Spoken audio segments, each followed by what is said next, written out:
pagi jemaat Tuhan. Mari kita sejenak meluangkan waktu kita untuk mendengarkan firman Tuhan untuk hari Sabtu tanggal 3 Juni 2023 ini. Kasih karunia dan damai sejahtera Allah kiranya menyertaimu di dalam Yesus Kristus Tuhan kita. Amin. Bapak Ibu jemaat Tuhan, firman Tuhan untuk kita di pagi hari ini diambil dari kitab Kejadian 2 ayat yang ke-7. Ketika Tuhan Allah membentuk manusia dari debu tanah dan mengembuskan napas hidup ke dalam hidungnya, demikianlah manusia itu menjadi makhluk yang hidup. Saudara jemaat yang diberkati Tuhan, sejarah penciptaan manusia adalah yang sangat istimewa, melebihi ciptaan lainnya. Pemberian hidup kepada manusia dilukiskan sebagai akibat dari tindakan Allah yang khusus, berbeda dengan penciptaan makhluk hidup lainnya. Allah secara khusus memberikan hidup dan napas kepada manusia pertama, yang menunjukkan bahwa hidup manusia lebih tinggi dan berhakikat lain daripada bentuk kehidupan lain, dan bahwa ada hubungan unik antara hidup ilahi dengan hidup manusia. Allah merupakan sumber pokok dari hidup umat manusia. Alkitab berkata, ketika itulah Tuhan Allah membentuk manusia dari debu tanah dan mengembuskan napas hidup ke dalam hidungnya. Demikianlah manusia itu menjadi makhluk yang hidup. Pencipta langit dan bumi melakukan dua hal pada saat menciptakan manusia. Yang pertama, ia membentuk manusia dari debu tanah. Dan yang kedua, ia menghembuskan napasnya sendiri ke dalam lubang hidung Adam. Inilah yang membedakan manusia dari semua makhluk ciptaan Allah lainnya. Ayat ini berisi 3 fakta penting mengenai penciptaan manusia. Yang pertama, hanya Allah dan Allah sendirilah yang menciptakan manusia. Manusia tidak lahir dan berkembang biak dari makhluk yang lain atau berevolusi dari yang lain. Manusia tidak diciptakan oleh kekuatan lain.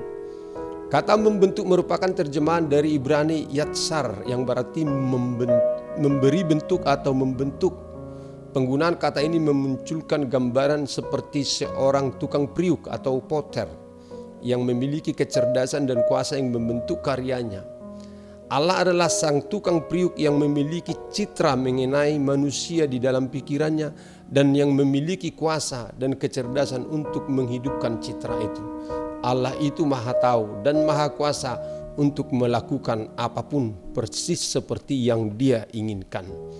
Kedua, Allah menghembuskan napasnya sendiri kepada manusia. Manusia lebih dari sekedar debu atau sekedar substansi fisik saja. Manusia memiliki roh. Kita dapat menggambarkan kira-kira seperti ini. Tubuh Adam baru saja dibentuk oleh Allah dari debu tanah. Tubuh manusia yang tak bernyawa itu tergeletak di atas tanah. Kemudian Allah membungkuk dan menghembuskan napasnya ke lubang hidung manusia. Allah adalah sumber kehidupan. Dia secara langsung memberikan kehidupan kepada manusia. Pernyataan terkait napas yang memberikan kehidupan ini dapat kita temukan dalam Yohanes 20:22, di mana Yesus mengaruniakan hidup yang baru kepada murid-muridnya. Ketika Kejadian 2:7 ini mengatakan bahwa manusia menjadi makhluk yang hidup. Kata jiwa dalam bahasa Ibrani adalah nefes, yang berarti makhluk yang hidup bernapas, bernyawa dan yang memiliki kesadaran. Manusia tidak bernyawa hingga Allah meniupkan kehidupan ke dalam dirinya.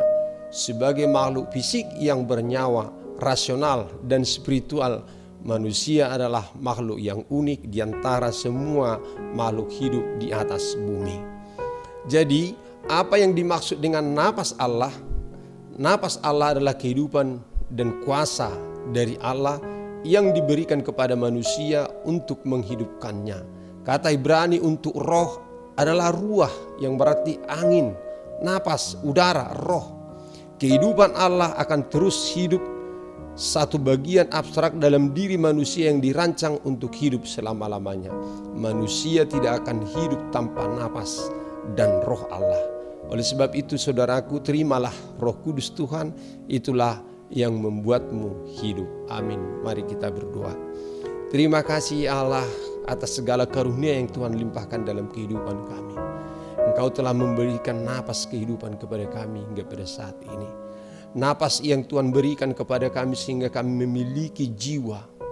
Dan kami akan diberi kuasa dan lebih sangat istimewa dari seluruh ciptaan yang ada yang Tuhan telah ciptakan. Ya Allah Tuhan kami, karuniakanlah Roh Kudus kepada kami yang menuntun dan membimbing dan menolong serta menopang kami dalam kehidupan ini supaya kami dapat melakukan kehendak Bapa di surga.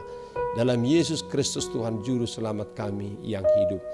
Amin. Anugerah Tuhan kita Yesus Kristus, kasih setia Allah Bapa, dan persekutuan Roh Kudus kiranya menyertai kamu sekalian.